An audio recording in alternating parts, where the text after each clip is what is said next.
Do you sometimes have negative thoughts and feelings? Do you sometimes feel bad, maybe hate yourself, you know, uh, don't want to get out of bed? These are difficult things to deal with.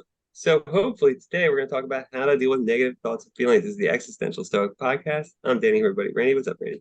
Yo, Danny. Let me ask you a question. Hypothetical. Have you ever had negative thoughts and feelings? Yeah. Hypothetically, yes. Yeah. Or so I've heard people have them, yeah, every once in a while. It's crazy because I was reading this thing about some senior monk somewhere, there are always these anecdotal stories about these senior monks who are enlightened and everything like that. And he's like, it comes down to two simple things. It's like don't feed negative thoughts and just accept what is. And he's like, the rest of it, that's it. It's so hard to do, though, isn't it? I It know, sounds so right? easy. Yeah. Oh my God. Yeah. But I that's the can't biggest even thing I I, think. I can't even get to the accepting what is. I'm still feeding the negative thoughts. Yeah. That's the funny thing though, because I think that's really what the worst part is. It's not even that we have negative thoughts and feelings, it's that we all like stoke those flames, like, like obsessive people. And then it just gets worse and worse. And by the time you actually do deal with it, it's like a catastrophe, rather than just being like a simple thing you've ruined multiple days or a week or months, it's Hmm. ridiculous. Yep. Yeah. So hopefully we can prevent that a little bit. We have three tips each. I'm going to start. My first one is journal to understand the root of these feelings. And I think this is a really good one. It's great because journaling, nobody else has to look at it. It's all for you. But you first of all, you get your thoughts down on paper, you get them out in the world, but also just try and explore like why am I having these feelings? What is the root of it?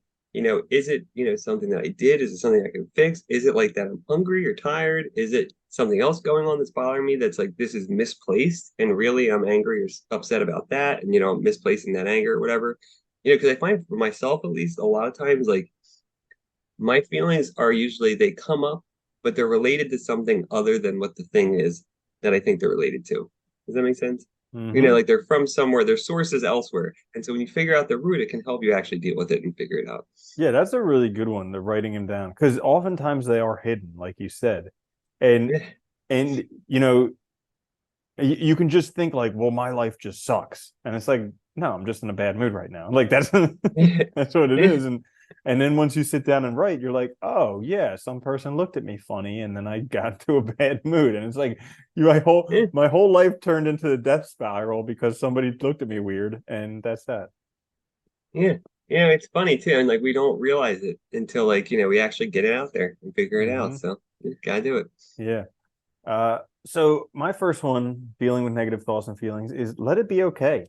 You know, they happen, they come, negative thoughts and Do. feelings happen. Yeah. And, it's crazy because we live in a world that makes you think it's wrong or there's something wrong with you if you experience negative thoughts or feelings.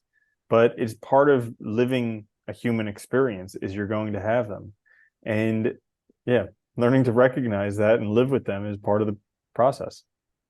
What's funny? You mentioned that too. It's like I saw this thing the other day and it made me think of this. Like the TV was on and it was like, it was some like news feed thing where they were doing like a segment and like this woman was showing like, she was supposed to show college kids like how to shop for food or whatever to cook. I don't know, some stupid thing like that. And it's like, there's a woman that's like, she's like probably in her 40s or something. But she comes in and she has this t-shirt on, her energy levels like through the roof. She's smiling like crazy. And I'm like, this is part of it. We're constantly fed media like TV, these documentary like things or special things, and then like social media where everybody's just looks like they're over the top energy, happy, just going so fast. And it's like it's so unrealistic too. And it's like, but it makes you feel like that's how you're supposed to be. And it's like it's you can't. Nobody has that level of energy all the time. Nobody Hmm. feels that way all the time. It's ridiculous. I'm never that Hmm. excited about grocery shopping. Yep. Like it's not gonna happen. Yeah, but somehow you feel like you're not good enough if you're not. Yeah. It makes you feel like, yeah, you're doing something wrong because you don't look like that all the time. Hmm. Yeah, a good one. You can have bad days. What was that? Oh yeah, my second one is practice some self-compassion. I think that goes well with yours too. Mm. Like, these things happen. We're gonna have bad days. We're gonna have these feelings. Try and be compassionate with yourself instead of immediately going to stoking those flames. Act like a friend would act towards you. Like You don't have to hate yourself. You don't have to be a failure. What would you normally say to somebody you love in a situation like that to help them, and say it to yourself instead of, Hmm. taking the other route where we're all like really mean, horrible people to ourselves. Yeah. Isn't it crazy that you can be kind to yourself? Like, I like the example that you give of like, what would you say to a friend? Or like, or maybe like think about like an older family member or mentor, or someone who really cares about you. What would they say to you? Yeah. They wouldn't go berating you. They would just be Yeah. like, yeah, this stuff happens, Some days are like that. Sometimes you feel like a turd. Yeah. Yeah, it's weird. We're so mean to ourselves, I think. And part of that is because of that expectation of what we think we should be, and we're like somehow failing it. And it's like, but that Mhm. anger doesn't help. It just makes it worse. Yeah. Yeah. Yeah. So my next one, dealing with negative thoughts and feelings, is give yourself a time period to feel better. Now, this is an interesting one, and I just kind of have recognized this recently. But like, I was feeling not so great this past week. And then I looked at the calendar and it's November, and I was like, hang on, this time of year, I generally feel like crap. Yeah. I was like, you know what? Now when I start feeling this way, I'm going to say, okay, give myself until March and Yeah. then let's see what happens. And even on a smaller time frame, like when I was having a bad day, I was like, okay, yeah, nothing's going my way today. Clearly the universe has conspired against me because I'm that important. And you know, Yeah. but like let's give it until tomorrow or 2 days and then see how things are. And you know what? I went to sleep and the next day things were better. But like, yeah, just Yeah. giving yourself a time period is very helpful because in that moment, you're catastrophizing, thinking it's going to be this way forever and it's never going to get better.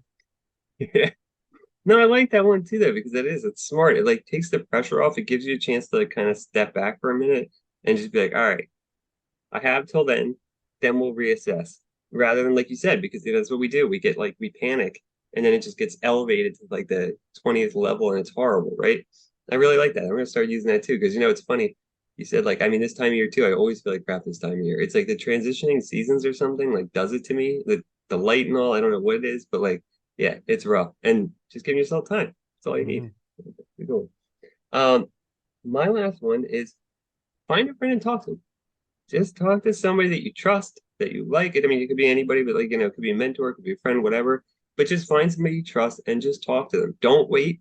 If you know that like you're gonna escalate this inside internally, don't wait.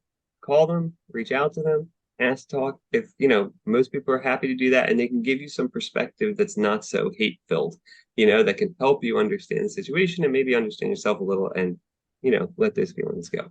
Mm-hmm. Yeah, that's a great one because oftentimes what we really need is not an answer.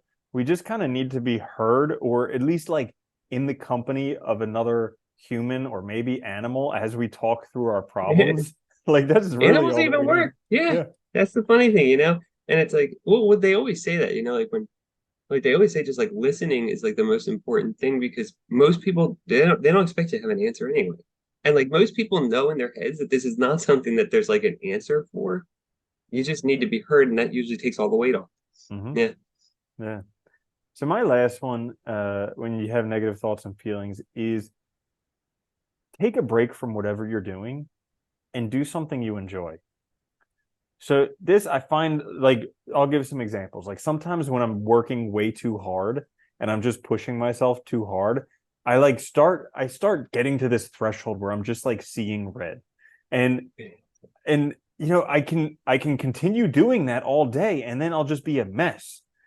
Or when I recognize that I'm getting to that level, I just say, okay, stop. I just close everything that I'm doing and I go take a break. I go do something that I enjoy, play a game, do whatever. Or like the other day, I was in my house for too long and it was starting to get on me. And I noticed that it was like wearing on me. I was getting like cabin fever. And then Yeah. I just stopped, noticed it, and went and took a walk. And like the walk felt so incredible. Like Yeah. way better than a walk should actually feel. But just because my body was saying, you need to go do this. And I did it Yeah. and it feels good. That is important though, listening to yourself and taking those breaks because I do that a lot now. And I've noticed it's so helpful. Like, dude, just the other day, it was like I was struggling with this problem. I was having a hard time solving. I was getting more and more frustrated. And as I was getting more and more frustrated, I'm not obviously it's getting, my ability to solve is getting worse. So I just closed everything and took a walk, and it was great. And then when I came back, it solved. It solved. It was easy because my brain was clear. I felt better. Like I always take walks. Like I read books, play video games, anything that's like not work obviously related that can just let your brain kind of like unwind. Because a lot of times I think we get to that point our brains are just going too fast and you need a chance for it to catch up and process what you've been doing, and then you can fix it. Hmm. It's a good one. I like that. So there you have it then. Hopefully this helps everybody how to deal with negative thoughts and feelings. It's the Existential Stoic Podcast. Check us out wherever you get your podcast or on YouTube. Please like, share, subscribe. It helps us out a lot. We'll be back later with another episode. Until then, later, Randy. Later, Danny.